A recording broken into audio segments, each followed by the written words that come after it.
नमस्कार, स्वागत है आप सभी का हिंदुस्तान 24 पर और मैं हूं आपके साथ विपिन चौधरी। राजस्थान के उदयपुर में कन्हैया लाल दर्जी की हत्या करने के बाद हत्यारों ने सोशल मीडिया पर एक वीडियो शेयर किया और उस वीडियो में उन्होंने कहा कि गुस्ताखी नबी की सज़ा सर तन से जुदा, सर तन से जुदा। अब सवाल ये है कि क्या नबी के नाम पर हत्या करना जायज़ है? क्या इस प्रकार की घटना को अंजाम देने वाले लोग सच्चे मुसलमान हो सकते हैं? बातचीत करने के लिए आज हमारे साथ मशहूर शायर बिलाल सहारनपुरी जी मौजूद हैं। बिलाल सहारनपुरी जी, बहुत बहुत स्वागत करता हूं आपका हिंदुस्तान 24 पर। आपका भी बहुत बहुत शुक्रिया विपिन भाई।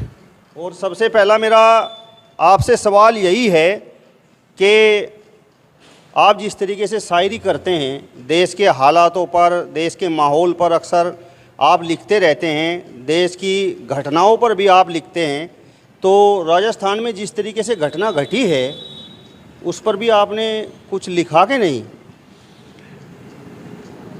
विपिन भाई, जो भी इंसान है जिसके सीने में एक एहसास करने वाला दिल होगा, वो खामोश रह ही नहीं सकता। हमें अल्लाह ने कलम की ताकत दी है, तो उस ताकत के ज़रिए हम लोग लिखते हैं। ये घटना इंसानियत के चेहरे पर एक बदनुमा दाग है, और इससे जिन लोगों ने किए वही नहीं बल्कि तमाम मुल्क और पूरी कौम हमारी शर्मिंदा है। मैंने कुछ लाइनें लिखी हैं क्योंकि इत्तफाक ये है कि जिन लोगों ने हत्या की है उनका ताल्लुक़ इस्लाम धर्म से है, तो मुसलमान को कैसा होना चाहिए, कैसा नहीं होना चाहिए। आप कुछ दिखाएं ना दिखाएं, लेकिन मेरी ये नज़्म ज़रूर दिखाएं कि एक हिंदुस्तान का मुसलमान क्या सोचता है और क्या उसके ख़यालात हैं। ये नज़्म आप विपिन भाई स्पेशल तौर पर ज़रूर दिखाएं, क्योंकि मेरे दिल का दर्द है। जो इस्लाम सीखा, हम जो मुसलमान हैं, हम किस तरह हैं, वो इस नज़्म में है कि मुसलमान नफ़रतों बुग़्ज़ो हसद से दूर रहता है, मुसलमान तो मोहब्बत के लिए मशहूर रहता है। ज़माने की फ़ज़ाओं में ये दहशत भर नहीं सकता, मुसलमान कत्ल मासूमों का हरगिज़ कर नहीं सकता। जो कम सामान को तोले मुसलमान हो नहीं सकता, जो कम सामान को तोले मुसलमान हो नहीं सकता। ज़बान से जहर जो घोले मुसलमान हो नहीं सकता। मुसलमान वो है जो भगवान को गाली नहीं देता। अजीब, भगवान क्या, इंसान को गाली नहीं देता। मुसलमान वो है जो कुरान पर ईमान रखता हो। मुसलमान वो है जो गीता का भी सम्मान करता हो। पड़ोसी को सताए जो मुसलमान हो नहीं सकता। पड़ोसी को सताए जो मुसलमान हो नहीं सकता। पड़ोसी हो अगर भूखा मुसलमान सो नहीं सकता। पड़ोसी हो अगर भूखा मुसलमान सो नहीं सकता। और मुसलमान वो नहीं जो ऊंची नीची ज़ात को माने। मुसलमान वो नहीं जो ऊंची नीची ज़ात को माने। मुसलमान वो है जो अल्लाह की हर बात को माने और मोहम्मद मुस्तफ़ा के हर वचन पर जान देता है। मोहम्मद मुस्तफ़ा के हर वचन पर जान देता है। मुसलमान वो है जो अपने वतन पर जान देता है। मुसलमान वो है जो अपने वतन पर जान देता है। यानी जिन लोगों ने उदयपुर की घटना को अंजाम दिया है वो सच्चे मुसलमान हैं ही नहीं। सच्चे छोड़िए आप, वो झूठे भी मुसलमान नहीं हैं। वो कैसे भी नहीं है।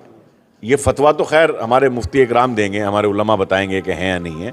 लेकिन जो मैंने जो इस्लाम पढ़ा है, मैंने जो मोहम्मद साहब की शख्सियत को पढ़ा है, मैंने जो सीरत को पढ़ा है, उसके अंदर कहीं नहीं है कि आप किसी मासूम का कत्ल कर दो। उसके अंदर कहीं ये नहीं है कि कुरान में है लकुम दीनुकुम वलिय दीन। साफ है, न तुम उनके खुदाओं को बुरा कहो न वो तुम्हारे खुदाओं को बुरा कहेंगे। तो जो दीन ये कहता हो, जो मोहम्मद सल्लल्लाहु अलैहि वसल्लम एक बुढ़िया के घर चले जाते हो जो उन पर कूड़ा डालती हो, जिस दिन वो बीमार होगी वो सब पूछने के लिए, जो मोहम्मद साहब फतेह मक्का के वक्त ये ऐलान करते हो कि मैंने अपने तमाम दुश्मनों को माफ़ कर दिया, मेरा कोई अब दुश्मन नहीं है। तो जो रहमतुल लिल आलमीन हो वो रहमतुल लिल मुस्लिमीन नहीं है। सिर्फ मुसलमानों के लिए रहमत नहीं है, तमाम आलम के लिए रहमत है। तमाम आलम के लिए, तमाम दुनिया के लिए रहमत है। आप एक घटना बता दीजिए, जितनी जंगे नबी साहब ने लड़ी हैं उनमें से एक जंग भी ऑफेंस की लड़ी हो, कहीं आक्रमण किया हो। जितनी लड़ी हैं डिफेंस की लड़ी हैं, बचाव किया है अल्लाह के रसूल ने, कहीं जाकर के आक्रमण नहीं किया, किसी बेगुनाह को कत्ल नहीं किया। आप उनके नाम पर उनसे मोहब्बत करने वाले लोग किसी को बेरहमी से कत्ल कर दें? नहीं, ये नहीं होना चाहिए। वो मुसलमान नहीं हो सकता, मेरा अपना मानना ये है, बाकी उलमा इकराम जाने। हत्यारों ने तो वीडियो में कहा है कि गुस्ताखे नबी की सज़ा सर तन से जुदा, सर तन से जुदा। देखिए, सब सोशल मीडिया का खेल है। सोशल मीडिया पर दोनों तरफा जो जहर परोसा जा रहा है उससे सिवाय नुकसान के कुछ नहीं हो रहा है। दोनों तरफ के नौजवान कुछ नहीं देख रहे हैं, रोज़गार किसी के पास नहीं है, पूरे दिन सोशल मीडिया चलाते हैं। व्हाट्सएप यूनिवर्सिटी अलग है, उसमें जो ज्ञान आता है उसे वो पढ़ते हैं। ऐसा नहीं है। गुस्ताखे रसूल की सज़ा जो है तन से जुदा। हमारा देश है, यहाँ एक कानून है, उस कानून के मुताबिक सज़ा मिलनी चाहिए। ये अलग बात है कि सज़ा नहीं मिल रही है, नुपुर शर्मा की गिरफ्तारी नहीं हुई है, ये अलग बात है। ये अलग बात है कि नवीन साहब की गिरफ्तारी अब तक नहीं हुई है। ये अलग बात है कि जिस तरह की कार्रवाई प्रदर्शन करने वालों पर हुई उस तरह की कार्रवाई अग्निवीरों पर नहीं हुई, ये अलग बात है। लेकिन तमाम शिकायतों के बावजूद भी हम लोग सुप्रीम कोर्ट में यकीन करते हैं, यहाँ की हुकूमत पर यकीन करते हैं। हमारे देश के प्रधानमंत्री, वो हमें कितना ही कुछ कह लें, खामोश रहें इस जुल्म पर, लेकिन बहरहाल हमारे प्रधानमंत्री हैं, हमारे मुख्यमंत्री हैं। सुप्रीम कोर्ट का हम सम्मान करते हैं। शिकायतें हो सकती हैं अपनों से, हमें शिकायत हम कर सकते हैं, हमें इजाज़त है शिकायत करने की, लेकिन हम दुश्मनी नहीं कर सकते। लेकिन जिन लोगों ने घटना को अंजाम दिया उन्होंने तो न संविधान पर विश्वास किया न कानून पर विश्वास किया, उन्होंने तो कानून ही अपने हाथ में ले लिया। और यदि संविधान और कानून की मैं बात करूं तो कल सुप्रीम कोर्ट ने नुपुर शर्मा को भी तगड़ी फटकार लगाई है। देखिए, देश में बहुत दिनों से एक नफरत का खेल चल रहा है। जिन लोगों ने अखलाक की हत्या की, मॉब लिंचिंग की, वो लोग जब जेल से छुटकर आए तो उन लोगों का पूरा स्वागत हुआ। जिन लोगों ने तबरेज़ की हत्या की उनका स्वागत हुआ। यहीं इसी ज़िले में जिसमें ये उदयपुर के पास राजसमंद में शंभूलाल ने किया, एक मासूम का कत्ल किया, उसकी जिस तरह से उसका समर्थन सोशल मीडिया पर किया गया, जिस तरह से उसके लिए पैसा इकट्ठा किया गया, ये बहुत दिनों से एक नफ़रत का खेल चल रहा है। अगर ईमानदारी से कार्रवाई हो जाती, सरकार वक्त पर कार्रवाई कर देती, तो शायद जिस तरह सुप्रीम कोर्ट ने कहा जो ये हालात आज बन रहे हैं ये हालात ना होते। क्योंकि न्याय देर से मिलना, इंसाफ का देर से मिलना भी इंसाफ ना मिलने के बराबर होता है। तो सरकार अगर कार्रवाई कर देती है, और दूसरे ये जो मीडिया है हमारा, जो ये डिबेट रोज़ रात को 9 बजे और 8 बजे टीवी चैनल्स पे होती हैं, सारा जहर इन्होंने बोया है। और इसमें भी ख़ास तौर से मैं मुसलमानों से अपील करता हूं कि बायकाट कीजिए उन तमाम लोगों का जो मुसलमानों का पक्ष रखने के लिए जाते हैं। ना वो इस्लाम को जानते, ना कुरान को जानते, ना हदीस को जानते, वहाँ बैठ जाते हैं। हर प्रोग्राम के उन्हें 5 से 10 हज़ार रुपये मिलते हैं। वो पैसों के चक्कर में मुसलमानों को रुसवा कर रहे हैं, इस्लाम को रुसवा कर रहे हैं। उन लोगों का मुकम्मल बायकाट होना चाहिए। वहाँ जो लोग जाएँ वो पूरी तरह से पढ़े लिखे लोग होने चाहिए, जिन्हें दीन और दुनिया दोनों का इल्म हो। बिलाल जी, जहाँ तक मैंने देखा है कि यदि हिंदुस्तान में सच्चे मुसलमान का कहीं पर उत्पीड़न होता है तो हिंदू उस उत्पीड़न के खिलाफ ज़रूर आवाज़ उठाता है। तो ये इतनी बड़ी घटना उदयपुर में हुई है तो मुस्लिम समाज के धर्म गुरुओं, आलिम और बुद्धिजीवी वर्ग को आगे आकर विरोध करना चाहिए कि नहीं? अरे भाई, करना चाहिए नहीं, कर चुके सब।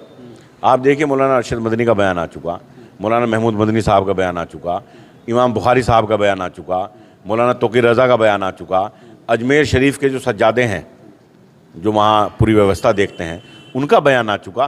कोई मुसलमान रहनुमा ऐसा नहीं है जिसने इस घटना की मजम्मत ना की हो, इस पर बयान ना दिया हो, इसकी निंदा ना की हो। तो एक आदमी मुझे बता दीजिए कि किसी ने ना किया हो। आप सोशल मीडिया उठा कर देख लीजिए, एक आम मुसलमान जो सोशल मीडिया चलाता है, मैं खुद ने भी, मैंने एक शायरी आपको सुनाई लिखी, तो हर आदमी इस घटना को बुरा कह रहा है। और मैं तो ये कहता हूँ कि मुसलमान इस घटना को सही कह ही नहीं सकता कोई भी। सब धर्मगुरुओं ने इसकी निंदा की, और निंदा ही नहीं की, कड़े शब्दों में ये संदेश दिया है मुसलमानों को कि दोबारा ऐसी घटना ना हो। आप तो शायर हैं बिलाल जी, अब मैं वीडियो एंडिंग की तरफ है, मैं आपसे जो है अंतिम एक दरख्वास्त करना चाहूँगा कि क्या आपने प्यार मोहब्बत हिंदू मुस्लिम पर भी कुछ लिखा है? हमारे मुल्क की मिट्टी कुशादा ज़र्फ़ है वरना, हमारे मुल्क की मिट्टी कुशादा ज़र्फ़ है, वरना सभी को जज्ब कर लेना कहाँ आसान रखा है। और मैं अपने घर के उस कमरे को हिंदुस्तान कहता हूँ। मैं अपने घर के उस कमरे को हिंदुस्तान कहता हूँ जहाँ गीता के बिल्कुल पास में कुरान रखा है। और जो बुज़ुर्गों ने कहा था हूबहू करते रहे, अमन की और शांति की गुफ्तगू करते रहे। जिसका तुमने जल चढ़ाया शिव के चरणों में जनाब, हम उसी गंगा के पानी से वज़ू करते रहे। अब कांवड़ यात्रा भी चलने वाली है, तो कांवड़ यात्रा पर भी मेरी शुभकामनाएं। ना तेरा है ना मेरा है, ये हिंदुस्तान सबका है। नहीं समझी गई तो ये बात तो नुकसान सबका है। जो इसमें मिल गई नदियाँ वो दिखलाई नहीं देती, महासागर बनाने में मगर एहसान सबका है। तो भैया ये हिंदुस्तान सबका है, मोहब्बत से रहो। ये दुनिया नफ़रतों की आखिरी स्टेज पर है, इलाज इसका मोहब्बत के सिवा कुछ भी नहीं है। तो सिर्फ मोहब्बत फैलाइए और मज़ा लीजिए। चलिए, तो बिलाल सहारनपुरी जी को आपने सुना, जिन्होंने अपनी नज़्म के ज़रिए, अपनी शायरी के ज़रिए बताया है कि सच्चा मुसलमान कौन है। फिलहाल इस वीडियो में बस इतना ही। अगली वीडियो में फिर आपसे मुलाकात होगी। तब तक बने रहिए हिंदुस्तान 24 के साथ। नमस्कार।